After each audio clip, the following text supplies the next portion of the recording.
Charles in Bagshot. How are you, Charles? Oh, hi, Ian. Thank you for taking my call. Pleasure. Fire away. Just to let you know my background, I am a staunch Remainer. I once called Brexiteers Brexidiots. I voted Liberal Democrat in the last few elections, and don't have a lot of time for Nigel Farage. I think we had these conversations at the other place, didn't we, Charles? As I seem to remember. Yeah, and I will vote UK reform in the upcoming election. So what has changed then? It sounds like this is a reverse ferret to die for. Yeah, this is a big signal to all those politicians and the establishment to think that this is all going to be the Brexiteers that will vote for the reform. For someone like me to move to reform, that's quite a large step. Yeah, that is a move. Well, why would you do that then? What's your thinking? As far as I'm concerned, I'll never agree with them on Brexit. Brexit, though, is done. That's history. That's done. We've got to move forward. Yep. I love their stance on the freedom, the lockdown, the reform of the NHS. That and their environmental stand. I am sick of this. Green agenda is doing my head in.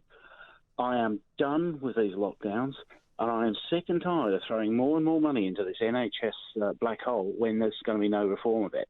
So they are getting, and they also are for the reforming the election system.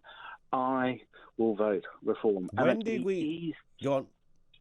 This is going to be the easiest political decision for me to make in the next election, and I'm going to campaign for them and everything. Wow, that's interesting. You just touched on something that, I mean, I could happily talk with you all afternoon on this one. Shame we haven't got a pint each to do this, because well, you might have, I don't know. I've got a cup of coffee coming in a big red cup. I've never seen that before. What's going on? What's with the cup, Kat? I thought it was a really impressive cup. It's a very impressive cup. It's massive. It's an impressive cup for an impressive man. It's a bit like the... Thank you very much. It's the biggest cup in the world. Anyway, Charles, the point is, did you ever hear Boris or anybody else say, let's talk about NHS reform. Let's talk about the ideology of the NHS. Let's talk about how we can make this more effective. I've never heard that conversation. No.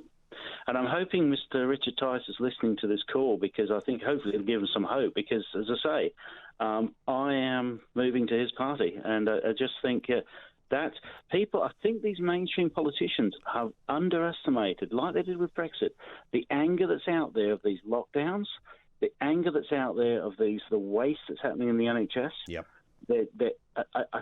They're underestimating the anger out there, and this goes across political spectrum. Correct, it does. You're absolutely right. They shouldn't assume that it's all just, it's just going to be a few Brexit voters, so the Tories have got to be worried. No, I think it's going to be, I think it's a big wake-up call, and okay, Mr. Tice might not be Prime Minister, but he can I just want him to create an absolute nightmare and be a bloody nuisance. I like it. I like your thinking. Charles, thank you very much for that. And it's interesting that I've interviewed Richard Tice lots of times over the years, but I'd never met Richard until about a month ago when I bumped into him here, firstly in the lifts, and then he was in our building a couple of days back, and because he now does a show on Talk Radio. He's also the nicest guy, an incredibly switched on man, a sharp thinker, a bloke that kind of, he knows where all the minds are in these kind of areas of debate and discussion.